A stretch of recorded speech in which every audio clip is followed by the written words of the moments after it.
Hey guys, if you want to hear about a servant's heart and what it really means to serve people, you've come to the right place. Mr. Roy, how are you, sir? Good morning, Kevin. How are you and Jessi doing today? We are doing fantastic. Well, I'm doing fantastic. Jessi, how are you? Doing awesome. Awesome. Amazing. Yes, you are. Well, I told you right before we started, we did a podcast with Jessi, introducing her to our team. She's been with me about 6 or 7 months now. She actually lives in Dalton, Georgia. So she's going to be traveling back and forth to our Hickson office here. But tell us a little bit, Roy. You've been a realtor now for 2 years. Yeah, just over 2 years. I'm like many people. I escaped from Florida. Florida's getting crazy. But I did 33 years in the grocery business prior to this career. And back of my mind, it's like Blue Ridge is calling me. I got to go to Blue Ridge. The mountains are calling me. I got to go. So I let my boss know, hey, man, giving you 30 days. I'm getting ready to go. And I packed the truck and came to Blue Ridge without a career, without an idea. I had a good retirement behind me. So I had some good me time, some therapy time. And there you go. I thought, man, I have that servant mentality. I was in management. Of course, I worked for Publix, and it's all about customer service and your people so they then take care of you. I knew I wanted to come up here and do something involving people, using my skills, my customer service skills, my heart. And I just thought, well, real estate, let's give that a whirl. So I took a couple months and did the real estate course for Georgia and passed it on the first test, which a lot of people don't do. I was surprised at myself for that. But the rest is history. I hit the ground rolling. First couple months, I was worried to death, but it has blown up for me. That's amazing in itself, going to a new area where you don't know anybody. But I'm telling you, when we met a couple of weeks ago, we were talking about that Publix background and that servant background. Those of us that came out of that type of industry, because I was in a completely different line of work for 20 years, and getting into this business, we really get to serve at the heart of people. When we're dealing with people's homes, it's so personal and it's so emotional. There's something about taking care of people. How has that parlayed for you? Because in the grocery business and managed business, that's all you did. You dealt with people every day. How has that really helped you? A little story, and one of the philosophies we were taught as young folks at Publix and young managers was you should be able to sit down at lunch with a peasant and you should be able to sit down at lunch with a king. And in this industry, we deal with all levels of people. I'm talking with people that are buying lake houses for $6 million. I'm looking at veterans who can barely afford to get into their first or second home. Extremely rewarding. Thankful I have the skills that I can relate to people. They feel comfortable. I can build a quick trust relationship with them. And just going to bat for those people is just so rewarding. And what's so strong about what you just said, people can see that. Yep. Okay. I've always said, I don't think what we do is sales. I really don't think what you do is sales. And I know we're labeled as salespeople, but I don't think what we do is truly sales. And I've said it over and over and over. Roy, you couldn't sell me a house. Okay. There's nothing that you could say or do that would make me buy a house. So to me, it's not like buying a car. And it's one of those situations where it's really taking care of people. That's right. You're absolutely right. It's all about servant and,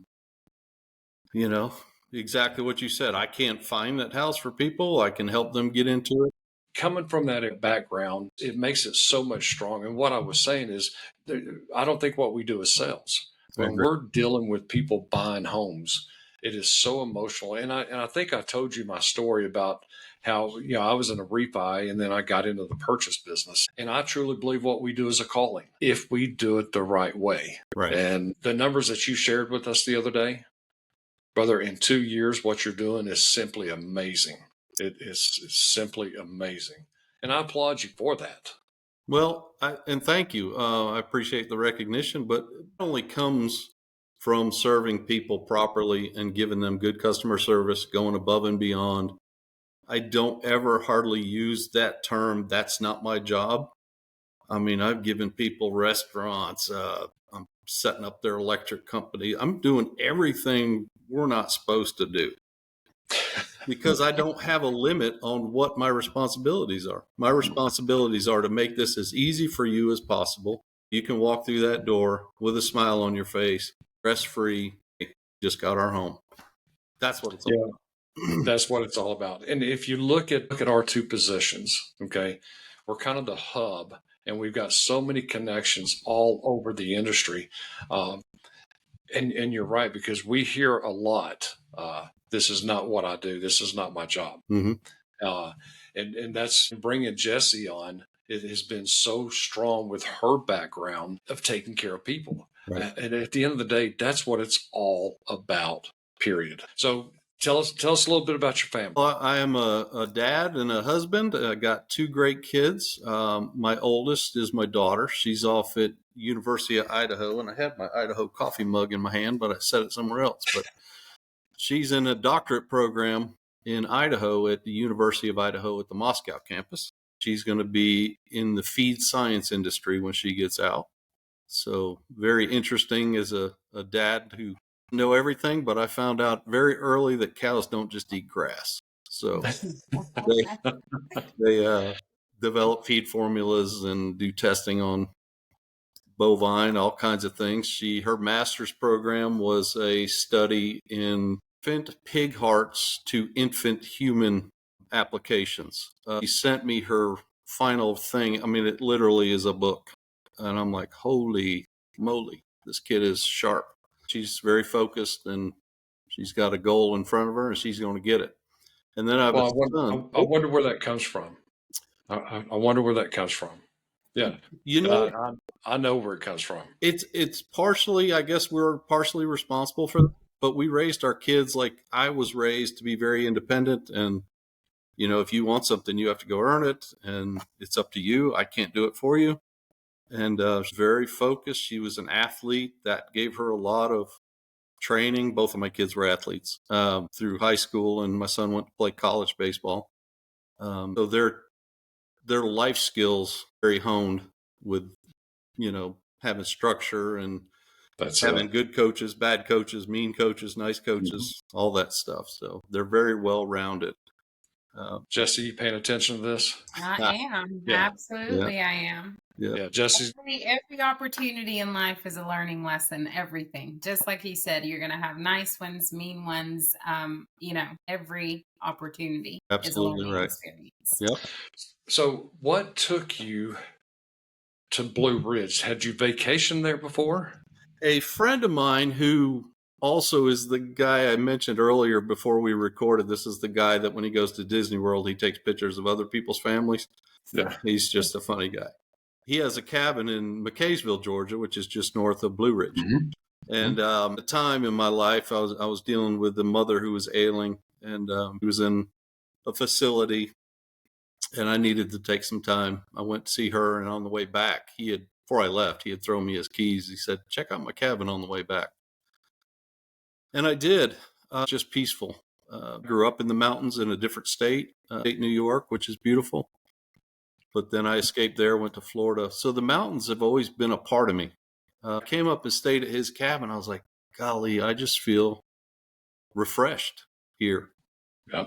So I went back, and that Blue Ridge was just stuck in the back of my mind. You know, it's convenient to everything. You're getting a different climate in a one-day travel from Florida, different elevations. It just stuck. It just stuck with me. So I don't know if it was, you know, fate or just good decision, but that was my goal. And that's like what we talked about earlier. I packed the truck and I came to Blue Ridge without a place to stay. I got here and I'm scrambling, calling people, hey, I need a place to stay.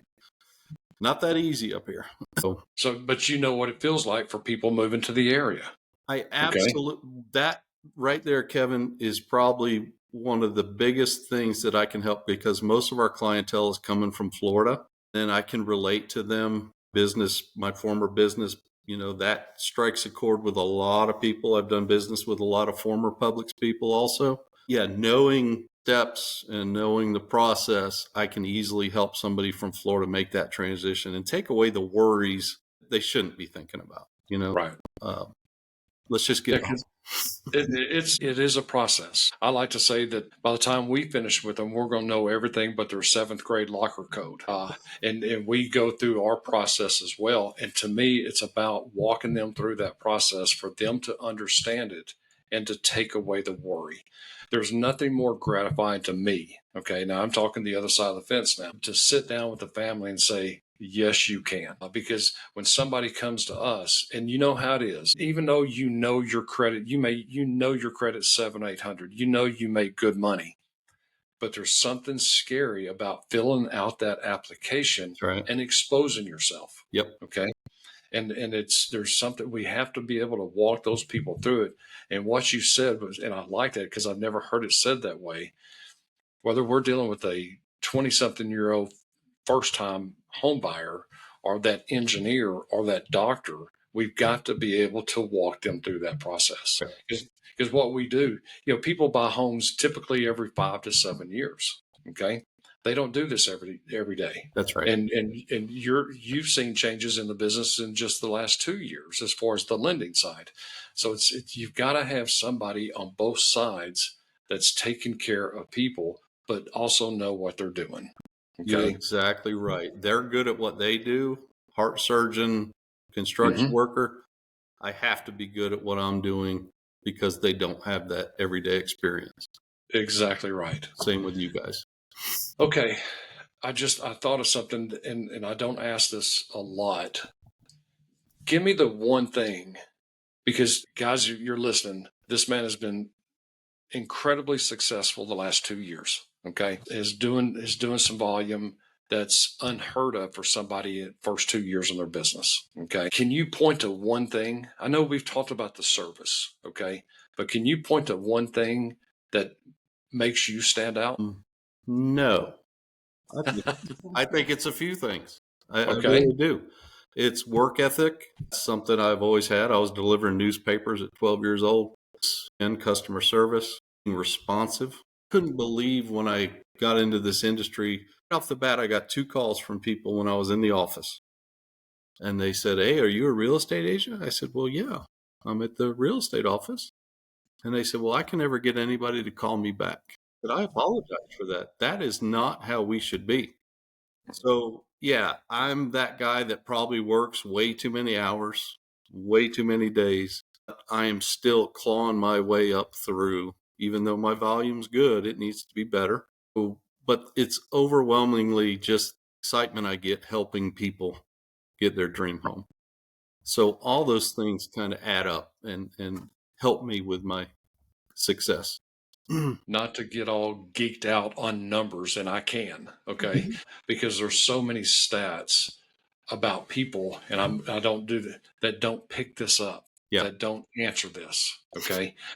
And I'll give you one stat: 87% of people will do business with the first person that answers their phone. Wow. Okay, and for the life of me, I don't understand why people will not answer their phones. So, sir, man, we applaud you. I can't wait to have you back on. We're going to do some listing showings for you as well. Great. What's the best way for people to find you? Call me. My name's gets spelled wrong commonly, but my phone number is 863-559-2557. I'm licensed in the entire state of Georgia, but it's best served to keep people in my area, which is anywhere from Jasper all the way to Hiawassee and Young Harris, Georgia. Very good. I can do Dahlonega, but again, my experience and my expertise is in this area. Very good. And you can call me anytime. If I don't answer, it's because it's probably 11 o'clock at night and I've silenced my phone, but I'll get back to you first thing in the morning. Promise. There you go. Roy, the only time I don't answer is when she takes it away when we're at church. And there's a few times I do that too. If we're going out to dinner or something, I'll turn the volume because it's really hard not to pick up a Zillow lead or a Dave Ramsey lead or something like that. It's just let it be. Enjoy your family. That's it. Well, guys, I'm Kevin Blair. This is Jessi Azbill. We're with the Kevin Blair team at Element Home Loans. Our office number is 42571. It rolls to my cell. at night and on the weekends. We're here to take care of you. If you like this kind of information, hit like, hit subscribe. If you're interested in those areas that Roy's talking about, and it's not that far from us. We ride the motorcycle all over that part of the country, and it is a beautiful part of the country. This man will take care of you. He knows what he's talking about, and we can't wait to do some business with him. Roy, sir, man, I appreciate it. I thank you. Continued success, sir. Thank you both. This is fantastic, and what a great platform you have, and what you're also doing for normal people. It's extraordinary. So thank you.